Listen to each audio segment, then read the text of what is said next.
All right, I'm leaving a little early today.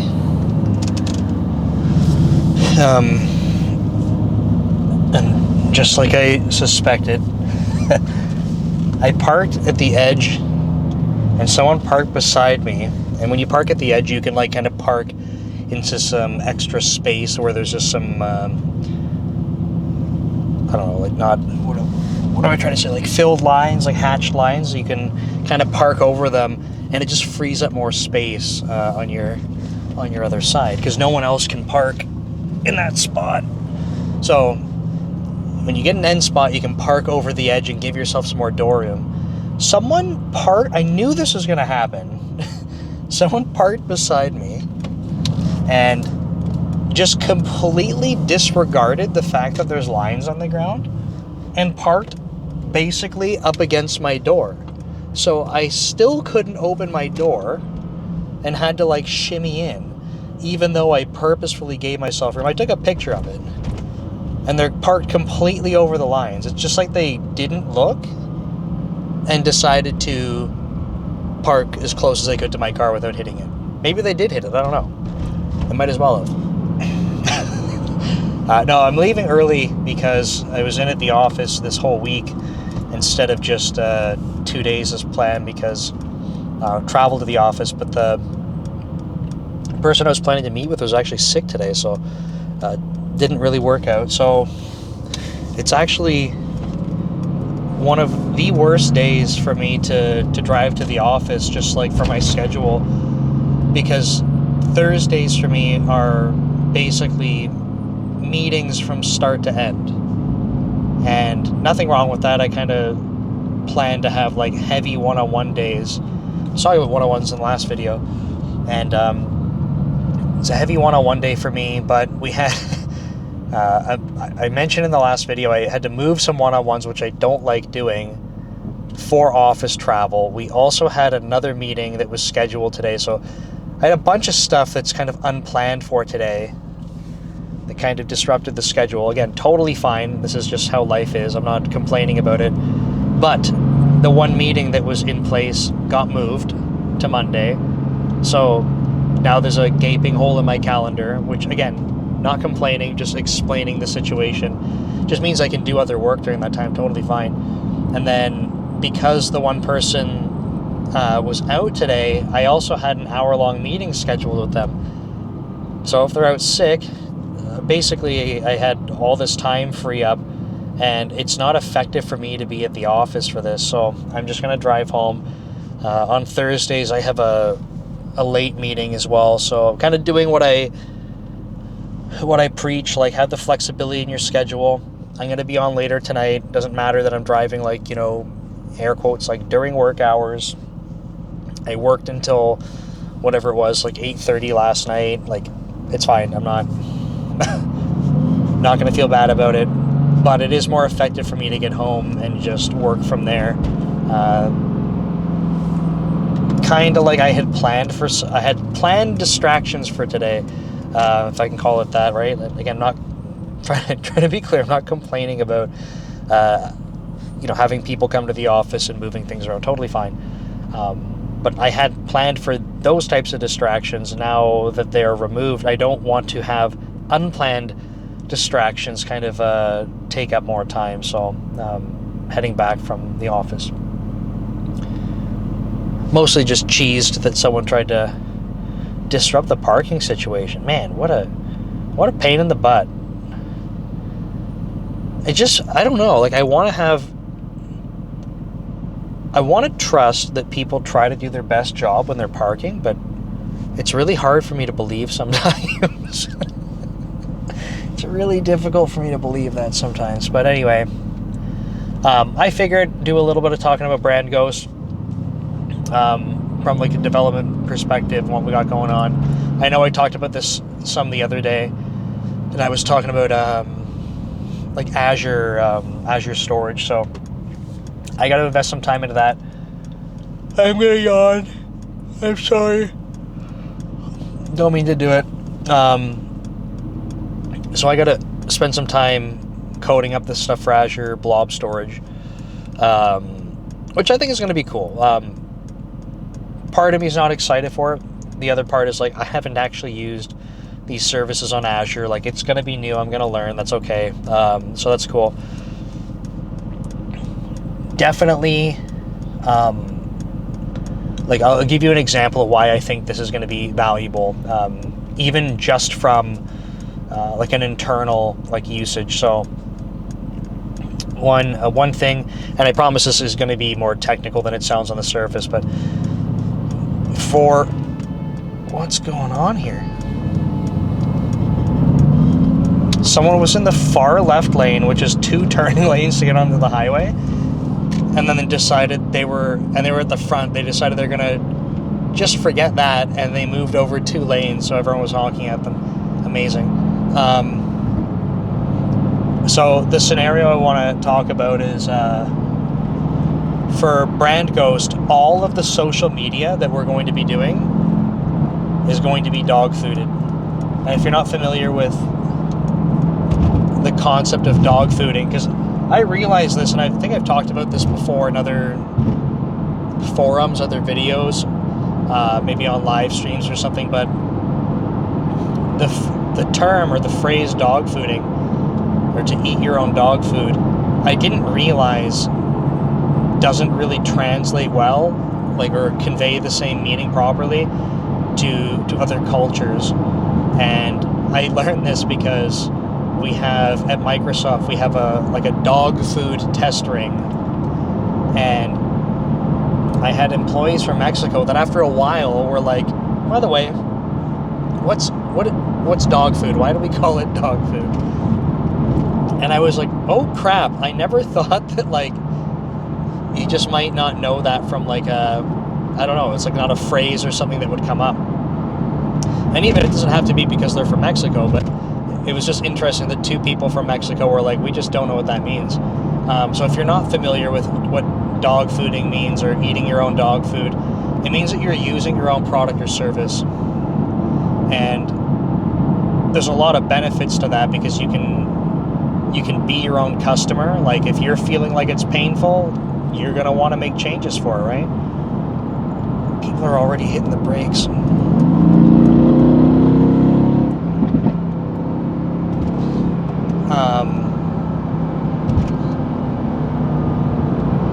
So, for our social media posting on BrandGhost, all of the social media content is done through BrandGhost. And when I talk about my own personal social media dev leader, like 99% of it is done through BrandGhost. There's only a handful of things that are ad hoc, you know, that I post up. You know, maybe I'm taking especially for like packed publishing posts and stuff like that, I might take a one-off picture and post it, kind of thing.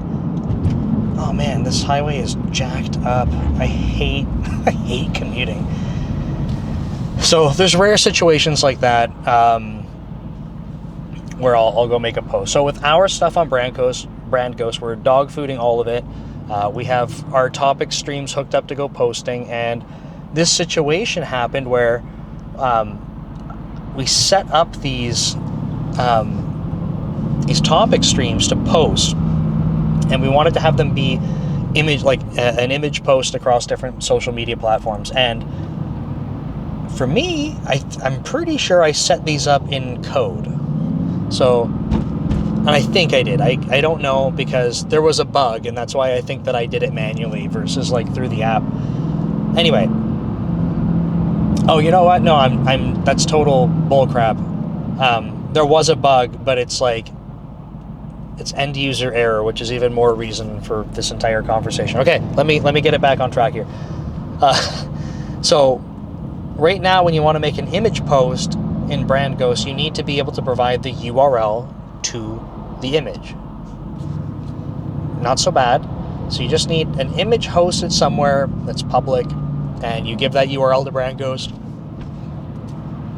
and it will post it. Everyone's happy, yay. So the bug, or the user error, and the thing that we can improve, is that one of the other people on the team set up the topic stream, and I'm thankful for them, actually. I'm not blaming them, by the way. They set up the topic stream. They put the links to all of the, because you can host stuff in Google Drive and get a public link. So he put all the stuff in a Google Drive with public links. Great. Cool. And then I was going to be responsible for writing the text for the post. So he set all those up, and I just had to go write text. Sweet, right? This is good stuff. And then I remember I only did a couple of them because I just wanted to prove that things were going to post and look good. And I figured I'd turn off, like, out of 9 of them, I would turn off 7, and I would make 2 that I'm like, I'm going to do these properly. We'll see how they look. And then I got busy, and then I remember, like, oh yeah, I got to go back and check these. And they just didn't post. And I was like, well, what the heck's going on here? So I went back and checked, and I was like, okay, like, I wasn't paying attention. I'm just going to clear out all the history for this thing, let it run again, and we'll be good. And I just had it run and noticed this morning that the links that were provided from Google Drive, they are no one's fault. They're a link to basically view the picture inside of Google Drive. Like, it gives you a little viewer for it. It's not a link to download it. And it's so easy to mess this up unless you know. So I saw it and I was like, oh crap, like, that's why these aren't posting. Okay. So I have to go in and then change the format of the URL to be a Google Drive download link, which is entirely different. I can just use the same ID to the resource. So great. That's all working. Now I should see these things posting. Everyone's happy. But the point that I want to make here is that users shouldn't have to deal with this kind of crap. So good thing we're dog fooding it and living through this experience. And I truly think that the Azure Blob Storage stuff is going to make this so much better, because you just won't ever have to deal with that. So if you want to give it a URL, like, I'm even thinking that in the future, we might not even allow you to post from a URL just because it's error prone. What happens if that site goes down? The only reason that might be valuable is if you have, like, a different picture that you're putting at the same URL. But that seems kind of, like, specific. I don't even know if that's a real use case. Maybe.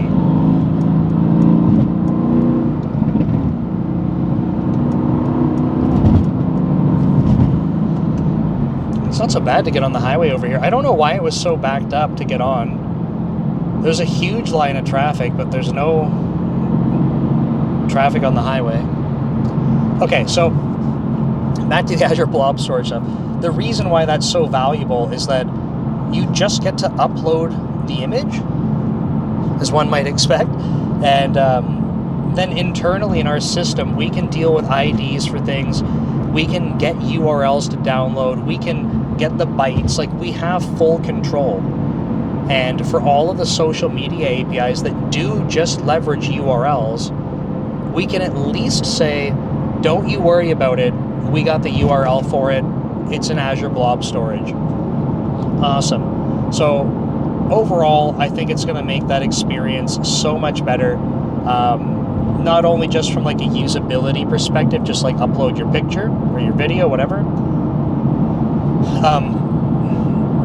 But it makes it really hard to screw up. You don't have to worry about having a URL.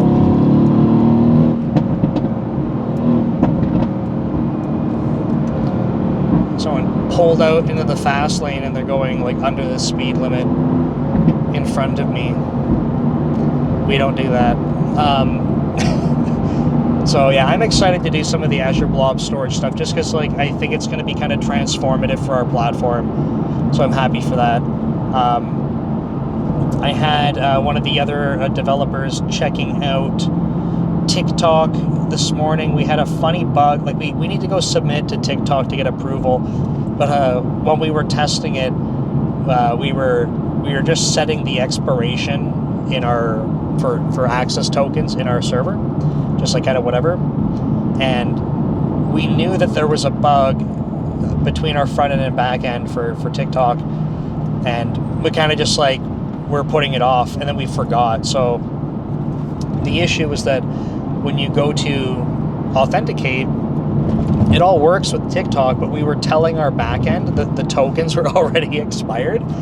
So then you'd go to do anything with TikTok, and it was like, nope, doesn't work. So kind of crappy.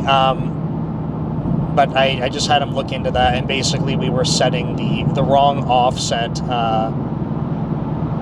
for expiration time. So that's fixed, which is good news. So he'll have to go do the approval videos and stuff for TikTok, which is a pain in the butt. I hope the approval process for the individual permissions is very much like the app. I really hope, because if it's anything just like how Meta treated their approval process, it's going to be awful. Because Meta wasn't even following the instructions. So anyway, we'll get that out of the way. I gotta ping him when I get home to ask about the Google quota limit for YouTube, because that's also problematic. And I should make a note for myself. I gotta make my some of my content is still not on BrandGhost, some of it. So just for transparency, like if you see my short form videos go up, my short form videos are still posted through the legacy system, and I need to get them onto BrandGhost. It's a bad spot to park a vehicle, man, on the highway. And I suspect what might happen is we ask for a quota increase from Google. They might be waiting to see the API being used, because they might say, well, why do you want to increase the quota? You're not even using it. It's because we don't want to offer it to the public if if basically no one can use it in parallel. We can't have people competing with each other for it. So I might onboard myself to it and then just get that out of the way. So I might do that. So I should, driving, I can't make a note for myself. It's kind of difficult. So I'm saying it out loud so I remember. So I gotta do that. I'm interested in how our BrandGhost social media posts will go for. We have this idea. I'm kind of sharing my social media secrets. It's not really a secret, but we want to try doing kind of like shout out posts. And what I mean by that is like referencing some other big creators and some of their philosophies, and just sharing thoughts about that. So we'll have pictures of them, we'll share some posts that they have. In the pictures, we'll have like our own thoughts about it and tag them. And hopefully, if they engage, then we get some visibility. So we have a whole topic stream dedicated to basically trying to get engagement out of big creators. Now, when I say big creators, I don't just mean like Alex Hermosi or Gary Vee, because those creators are so big that they don't even have to engage on their platforms. They kind of have their content creation the way that all of us want to have it, which is just post stuff and forget it. They can do that, and they can get tons of impressions. The rest of us have to stay commenting on stuff. We don't have a choice. You don't get the impressions. So unless you're like a celebrity, you don't get impressions unless you're commenting on things. So I think that'll be a good experiment for us. So I'm excited for that. There was something else for BrandGhost that I wanted to... Oh, we have our content onboarding. I think I talked about the content onboarding before, but let me explain it again. The idea, and again, I want to share some of the technical parts to this, like why it's challenging, because you might not care about anything I'm saying, but if it's a little bit more programmy, then maybe it's more interesting. But one of the things, I have talked about this, from our metrics, is like we look at people onboarding, they drop off right away. And that's because once you're made an account, like the next step is just work. Right? You have to go add your social media accounts. You have to go create a topic stream. You might be saying like, what the hell is a topic stream? So like, it's just, there's a barrier there, and we're well aware of it. We actually, before we started onboarding people, we actually reduced an even bigger barrier, which is that all of the posts that you make are technically templated. So you can customize all of these different macros that you can use in your posts. So there's all of this back-end infrastructure. That supports like writing macros and templating and doing search and replace kind of stuff. But we were like, there's literally no way anyone's going to figure this out. And we only did it because I started coding it, because that's how I was using this kind of stuff before for myself. So we'll bring it back as like a power user feature, but we said for the average person, they'll never get started. So we're very interested in streamlining the onboarding, and the way that we want to do that is connect to your social media feeds. So you'll pick an account basically. So by going through that, it's actually the first step that you have to do on our platform anyway, is connect a social media account. So we kind of force you through the first step, like, hey, like, where's your content that you want to import, if you want to import any? Oh, it's on LinkedIn. Oh, it's on Twitter. Okay, cool. Connect that. And then we'll go pull some posts, and then we will show you how we can make a topic stream of those posts. And if you're happy with it, we'll just add it. So there's a twist to that. This is where we're going to start incorporating some of the AI.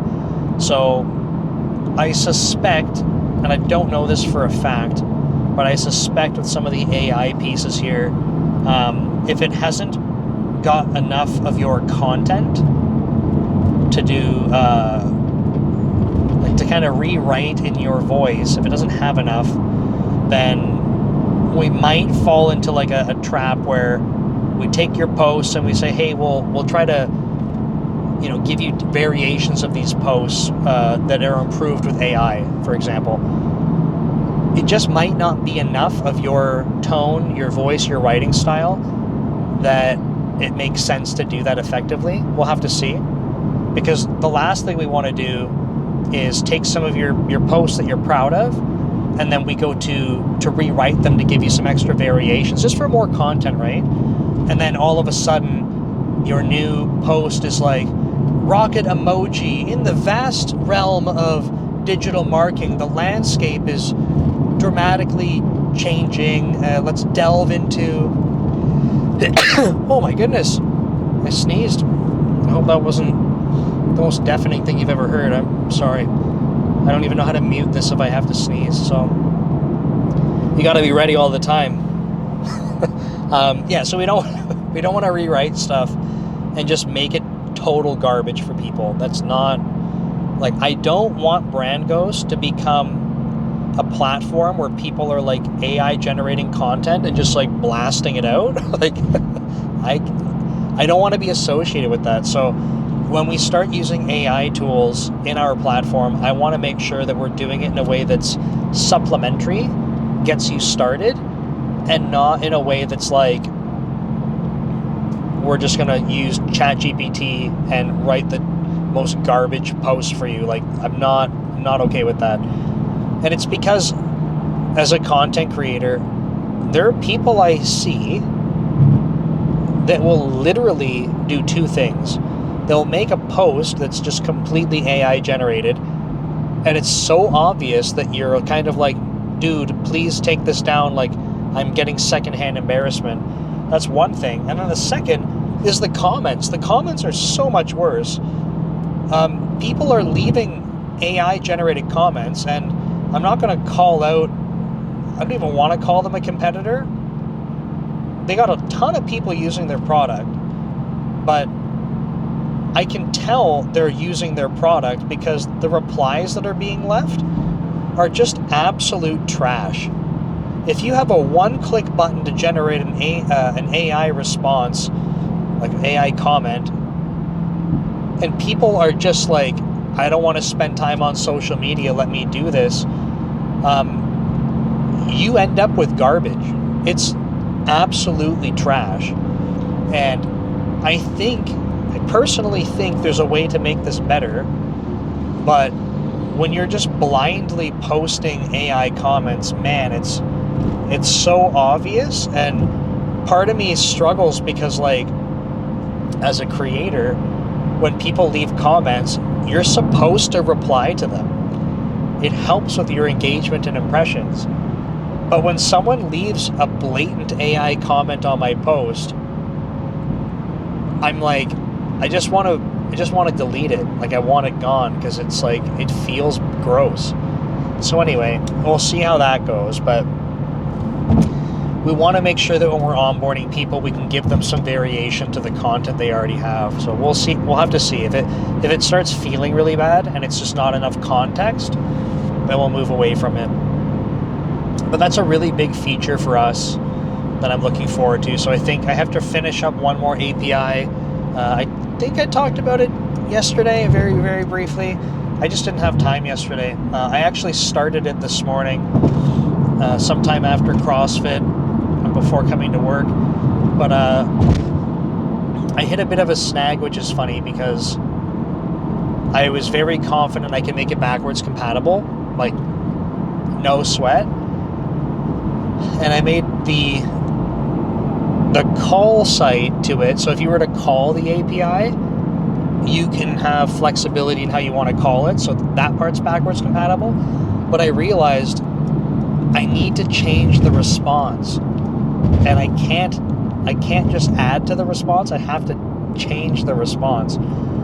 So I was like, oh man, like I can't just push this up. Like it was basically done. This is a simple change, but I'm like, now I can't just push this up. I should have checked if I needed to make a whole new API first. So I talked to the other engineer and he said, like, doesn't matter to him. He's like, it can be the same or different. He's like, I'm not in a rush, so if you need to make two or whatever and take more time, like, go do it. And now I'm thinking, because I changed the code from like the API call site to going to the database and everything, like through the unit of work and all that. That's all been updated.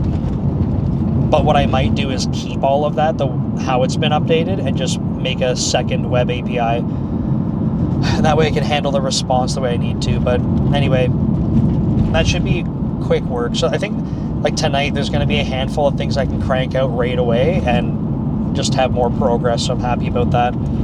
I do have to turn on this feature that I'm calling like post splitting. And I don't know, I ramble too much in the car, so I don't know if I've talked about this one, but man, there's more and more cyber trucks. Look at this stupid looking thing. Ugh, okay. With platforms like Twitter and Threads and Blue Sky, you have these really short post lengths, right? Like Twitter used to be 140 characters, now it's 280. But if you have a Twitter premium account, you can get the APIs now allow for long posts. So that's sweet. But if you want to go post that same thing to Threads or Blue Sky, probably Mastodon, I don't know what the limit is on Mastodon, you basically have to design content to be short form for that. So the way that people get around this is they just make threads. Like they manually go, you know, you got your first paragraph, you're going to put that then into one tweet, you're going to reply to it with the next one. So people make threads this way, which is fine. And the idea behind post splitting is that if you are over the limit, what I'm trying to do is find natural spots to break up your post and make sure that they fit within the limit. So I'm gonna try to enable that. I have the code written, I've written some tests for it.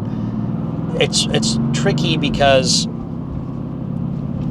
I think there's gonna be some scenarios still where it's going to feel weird, and that's because it doesn't have context for what it's actually trying to split. It's just looking for, it's definitely a naive approach for how to do it. So for example, it might split between a bulleted list or like a numbered list. I haven't written code that will necessarily guarantee that it doesn't. It does a pretty good job, but I think it'll mess up on some stuff like that. And someone who's having their content fed into that might go, man, I just don't want my content to look like that. So I just feel like I have a couple of more edge cases to cover with it. But we're going to turn that on for David. He will be, I guess I shouldn't have said his name. I don't know if that matters. You don't get a last name. Davidson. We'll turn it on for the D-Man, and we'll see it with his content, because he had asked about a particular type of content. And I said, like, it's doable. I said I have code for it, because the alternative is that you have to go, take long-form text posts and rewrite them to be short, which we can use AI for that to help. But it would be even better if you don't even have to do that, if you just post it and it does the right thing.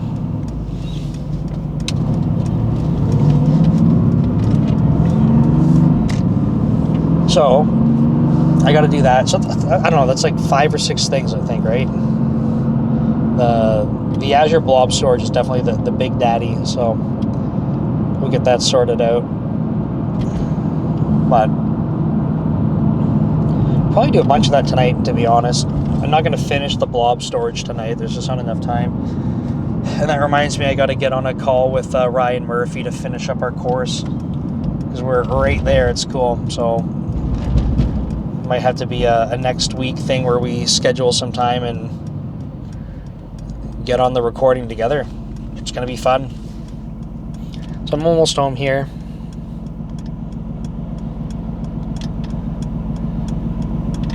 Almost home. Traffic patterns are a little different when you're not leaving at the normal time.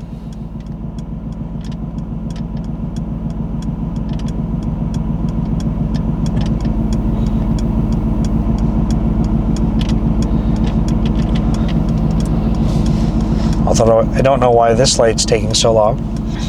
It shouldn't. The other thing, this will be my pivot away from software engineering stuff, is my TT goes in for an oil change tomorrow, and I should probably spend some time. I gotta I gotta check the air in the tires. I gotta make sure the battery's charged. Gotta do a handful of things, so I should do that right after work. So maybe that will derail some of the development time tonight, but I got to do that because I got to drive it tomorrow. If it's not drivable, I got a different problem. So I'll do that. But that should mean that car, yeah, it'll be drivable, which is good, because I didn't want to drive it when the oil change wasn't done. And for context, I can't change my own oil in the setup I have. I should be transparent. I've never changed my own oil, but if I needed to, I can't do it in my driveway. I have to do it on the street because my driveway is slanted. I don't have space to do it. So otherwise, it would be cool to just be able to jack up the car and get it all done. But cannot do it. So got to find a shop that can, and closest shop is 25 minutes away. At least that I trust. So they take care of our BMW, and I really enjoy their level of customer service. So that's cool. I asked the Mercedes dealership for this car. The one time I was in getting the oil change for this, I said, by the way, I have a higher end TT. It's a TTRS. It's not it's the base model or anything. It's not an R8, but I said, if I have that, would you guys change the oil for that here? And he was like, no. I said, okay. It's worth asking, but You can tell they're just like, no, we have zero interest in your whatever garbage car you have that's not a Mercedes. Like, we want nothing to do with it. I'm like, I get it. It's a dealership. But I was hopeful. So, I am home. Backing in. I gotta bring my garbage in. But I think that's it, folks. Thanks for hanging out on the drive, and I will see you next time.